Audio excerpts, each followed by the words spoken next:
नमस्कार दोस्तों, आपके अपने चैनल इंटरव्यू वाला में आपका स्वागत है। जैसा कि आपको पता है कि 1 तारीख से जो है 1 नवंबर से आईटीआई ट्रेनिंग ऑफिसर के जो है फॉर्म डालना स्टार्ट हो गए हैं। लाखों लोग इस एग्ज़ाम की तैयारी कर रहे हैं और मेरी बहुत शुभकामना है उनको कि उनका सिलेक्शन हो। जो लोग दिल से मेहनत कर रहे हैं, प्रयास कर रहे हैं, उनकी मेहनत और उनकी किस्मत जो है एक दिन रंग लाए और उनका सिलेक्शन हो। तो जैसा कि आपको पता है कि मैंने लास्ट टाइम जो इसके 2 वीडियो अपलोड किए थे अपने चैनल पर, जिसमें आईटीआई ट्रेनिंग ऑफिसर का जो लास्ट टाइम एग्ज़ाम हुआ था, उसमें दीपक मिश्रा जी के मैंने इंटरव्यू अपलोड किए थे। उसमें उन वीडियो को लेके आपका जो है बहुत ज़्यादा प्यार मिला, आप लोगों ने उन वीडियो को बहुत ज़्यादा पसंद किया, काफ़ी सारे लोगों ने कमेंट किए हैं और मेरी पूरी कोशिश है कि मैं उन कमेंट का जो है आंसर दूं। तो इसी सीरीज़ में आज मैं एक और ट्रेनिंग ऑफिसर, उनका नाम भी दीपक सर ही है, उनके पास में आया हूँ। तो सर बहुत बहुत स्वागत है आपका हमारे चैनल पर। Thank you sir. तो सर सबसे पहले हम जानना चाहेंगे सर, आप अपना शुभ नाम और अपनी ट्रेड के बारे में थोड़ा बताइए। मेरा नाम दीपक अहिरवार है और मैं वर्तमान में आईटीआई शिवपुरी में टर्नर ट्रेड में ट्रेनिंग ऑफिसर हूँ। ओके। तो सर हम जानना चाहेंगे कि आपका जो है किस सन में आईटीआई ट्रेनिंग ऑफिसर में सिलेक्शन हुआ। मैंने 2016 में आईटीआई टीओ का एग्ज़ाम दिया था और 2018 में मेरी ज्वाइनिंग हुई है। ओके। तो सर एक प्रश्न मेरे मन में है कि आपने ऑनलाइन तैयारी की थी या ऑफलाइन की थी, मतलब आपने किस तरह से तैयारी की थी। मैं आईटीआई में 3 साल पहले गेस्ट फैकल्टी था, तो जिससे मैंने जब वो 3 साल मैंने साथ में तैयारी भी करता रहा। तो मैंने सेल्फ स्टडी की है बेसिकली। तो सर एक प्रश्न और मेरे मन में है कि जो आपकी ट्रेड है, तो उस ट्रेड में अगर कोई बच्चा या कोई कैंडिडेट अप्लाई करना चाहता है तो उसके लिए मिनिमम एजुकेशनल क्वालिफिकेशन क्या होगी। एक्चुअली अप्लाई करने के लिए मिनिमम क्वालिफ़िकेशन है जिस ट्रेड में आप अप्लाई करना चाहते हैं, या तो आप उसी ट्रेड से आईटीआई की पास किए हों या फिर आपने मैकेनिकल से डिग्री या डिप्लोमा, या तो वो अगर ट्रेड जैसे सिविल से संबंधित है तो उसी संबंधित ट्रेड से आईटीआई, या फिर सिविल ट्रेड से डिग्री या डिप्लोमा। अगर वो कंप्यूटर से संबंधित ट्रेड है तो आपने या तो उसी ट्रेड से आईटीआई पास की हो या फिर सीएस और आईटी से डिग्री या डिप्लोमा पास किया हो। ओके। सर काफ़ी सारे बच्चे कमेंट कर रहे हैं, तो मैं चाहूँगा सर एक एक करके हम उनके कमेंट का जो है आंसर दें सर। तो सर एक कमेंट आया है, सर मैं यहाँ से रीड करूँगा, आप प्लीज़ उनका आंसर दीजिएगा। अगर नॉन टेक में क्लियर नहीं हुआ तो क्या रिजेक्ट माना जाएगा। जी नहीं, ऐसा नहीं है। एक्चुअली जो कट ऑफ रहती है वो ओवरऑल रहती है, टेक नॉन टेक दोनों को मिला के। तो अगर आपका नॉन टेक जैसे क्वालिफाई नहीं हुआ है तो आपको, अगर आप कट ऑफ क्लियर कर रहे हैं तो आपको क्वालिफाई माना जाएगा। ओके।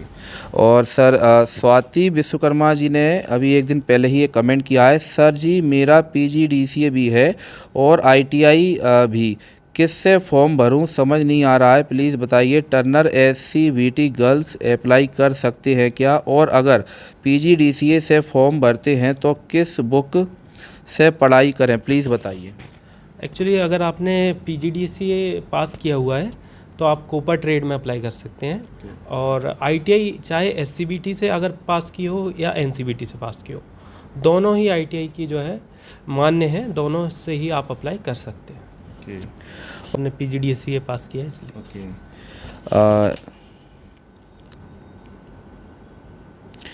लकी सिंह कमेंट कर रहे हैं, टीओ की पोस्ट जो है ये बोल रहे हैं कि बेकार है क्योंकि पोस्ट बहुत कम है।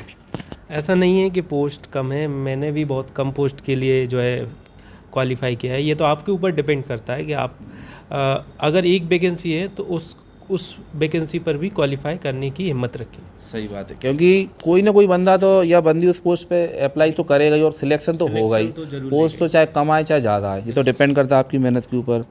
फिर सर अगला अरविंद कुमार जी कमेंट कर रहे हैं,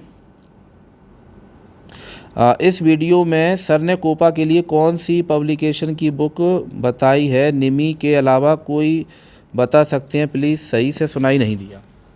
कोपा के लिए वो जानना चाहते हैं। कोपा के लिए एक्चुअली मुझे सही जानकारी नहीं है।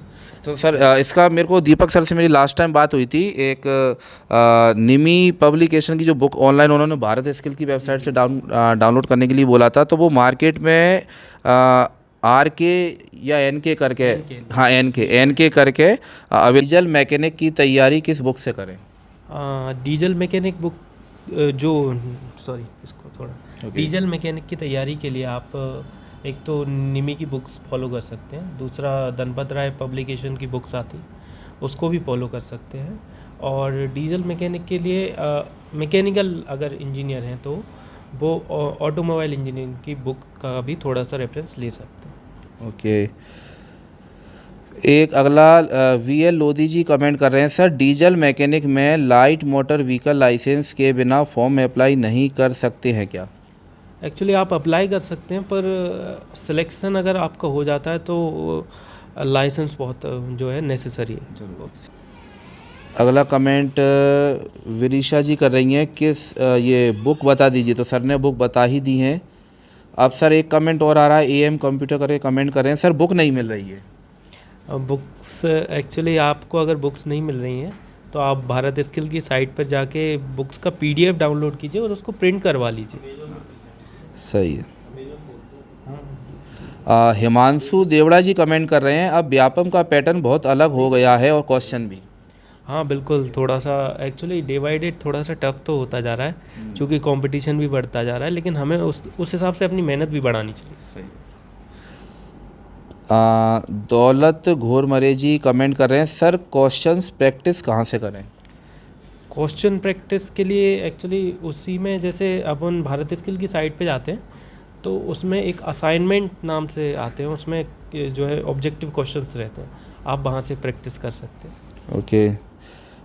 रितु जी कमेंट कर रही हैं, सर मेरा इंस्ट्रूमेंट और सर मेरे पास पीजीडीसीए भी है, आप मुझे बताइए कि मैं किस से अप्लाई करूं? आपने इलेक्ट्रीशियन से आईटीआई की है और आपके पास पीजीडी से है, तो आप इलेक्ट्रीशियन और कोपा दोनों ट्रेड में अप्लाई कर सकते हैं। ओके। अगला है भूपेन चौहान जी कमेंट कर रहे हैं, सर आईटीआई टीओ कोपा के लिए कोर्स एंड टेस्ट सीरीज उपलब्ध करवाइए। आईटीआई टीओ के किसके लिए? आईटीआई टीओ कोपा के लिए course and test series Bharat skill से ही आप पढ़ लीजिए इसमें। ओके, भारत स्किल की सर रिकमेंड कर रहे हैं। फिर है अगला अजय कुमार जी कमेंट कर रहे हैं, sir Bharat skills app Hindi language support नहीं कर रहा है, क्या करूं? नहीं बिल्कुल, एक्चुअली उसमें ऑप्शन रहता है पीडीएफ, जब आप डाउनलोड करते हैं तो उसमें हिंदी पीडीएफ का भी ऑप्शन है, इंग्लिश पीडीएफ का भी ऑप्शन है। संत कुमार नागपुरे जी कमेंट कर रहे हैं, सर डीजल मैकेनिकल आईटीआई वालों को लाइसेंस होना ज़रूरी है क्या? जी जी, लाइसेंस होना ज़रूरी है। संजू वर्मा जी कमेंट कर रहे हैं, कितने नंबर जो है लाना होंगे ये भी बता दो सर जी। अभी से एक्चुअली एक्सपेक्टेड कट ऑफ बताना तो काफ़ी मुश्किल है, लेकिन फिर भी आप अपनी तैयारी बहुत अच्छी कीजिए। ओके। फिर विनी कश्यप जी कमेंट कर रहे हैं, सर कहाँ से करें तैयारी? तैयारी एक्चुअली आप सेल्फ स्टडी कीजिए और भारत स्किल ज़रूर फॉलो कीजिए, आप जिस पर्टिकुलर ट्रेड के लिए अप्लाई करना चाहते हैं। सरला पवार जी ने कमेंट किया है, सैलरी क्या रहेगी? सैलरी एक्चुअली बेसिक आपका 32,800 रहेगा और उस पर सारे अलाउंसेस जोड़ के अप्रॉक्स 40 अप्रॉक्स रहती है सैलरी। ओके।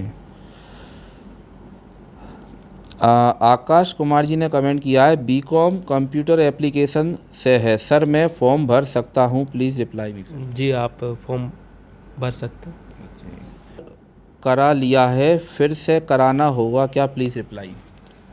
आपने करवा लिया है तो अगर उसमें जैसे फॉर्म भरते समय रोजगार पंजीयन का ऑप्शन है तो आप अपडेट करवा लीजिए, अगर आपने उसके बाद कोई क्वालिफिकेशन अपनी ऐड की है तो। नहीं की है तो कोई दिक्कत नहीं। ओके। वैसे भी ये रिन्यू भी हो जाता है, इसका जो 2 या 3 साल का आई थिंक इसका टाइम पीरियड रहता है, रिन्यू भी हो जाता है, 2 मिनट का काम है, इसमें कोई बड़ी बात नहीं है। इलेक्ट्रीशियन टीओ के लिए क्लासेस ये पूछ रहे हैं कुछ। इलेक्ट्रीशियन टीओ के लिए एक्चुअली आप अभी इतना समय नहीं है कि क्लासेस हों, आप सेल्फ स्टडी कीजिए, जो आपने बुक्स ट्रेड में पढ़ी हैं उनको फॉलो कीजिए और प्लस निमी की बुक्स को भी फॉलो कीजिए। ओके। एक कमेंट और है, सर सिविल ड्राफ्टमैन का सिलेबस।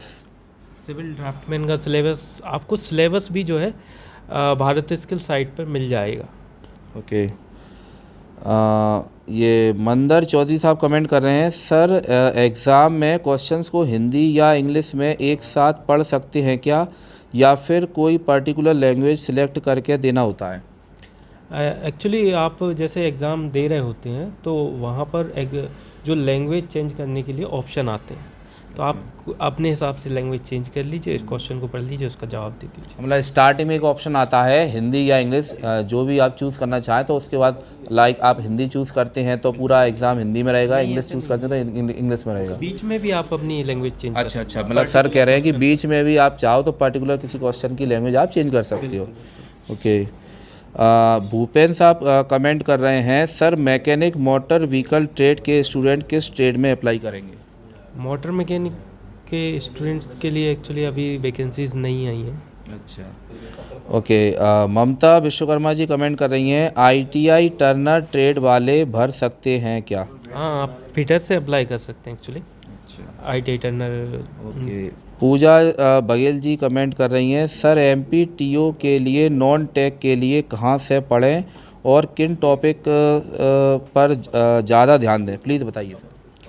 आप जो अभी रिसेंट जो मध्य प्रदेश कर्मचारी चयन मंडल द्वारा जो एग्ज़ाम कंडक्ट करवाए हैं, आप उनका रेफरेंस थोड़ा सा लीजिए।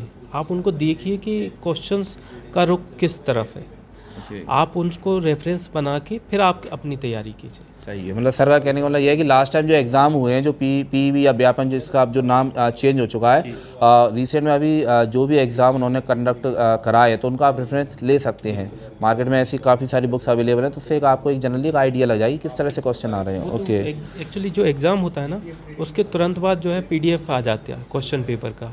आप उस PDF को डाउनलोड कर सकते हैं और उन क्वेश्चंस को रीड करके देख सकते हैं कि हाँ किस प्रकार के क्वेश्चन आजकल पूछे जा रहे हैं। सही बात है, सही पूरा आइडिया लग जाएगा। मैंने भी यही किया था। अच्छा अच्छा। हाँ, जो नॉन टेक का मेरा था उसमें 25 में मैं 24 नंबर आए थे मेरे, तो मैंने भी सेम किया था कि मैंने पुराना जो चल रहे थे एग्ज़ाम उनको रीड किया था पूरा क्वेश्चन पेपर को, और उसके हिसाब से स्ट्रेटजी बनाई थी। ओके।